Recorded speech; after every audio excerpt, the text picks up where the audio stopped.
Hi, my name is Tim. I'm with Tubeline Manufacturing. I'm on the engineering team, and we're here to discuss the BF8000 bale feeder, one of our newest products to go on the market.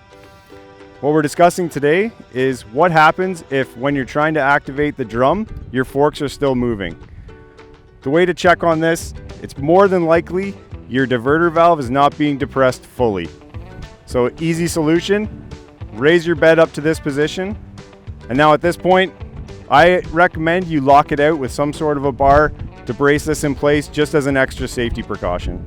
So what you want to do, you want to loosen off the locking nut, and then you want to slowly turn this stop pad down until you get it to the position you want. You want this pad to completely depress this valve so that it's only operating one function at a time. When you're done, make sure to lock it out, and that's it. Everything should work from there.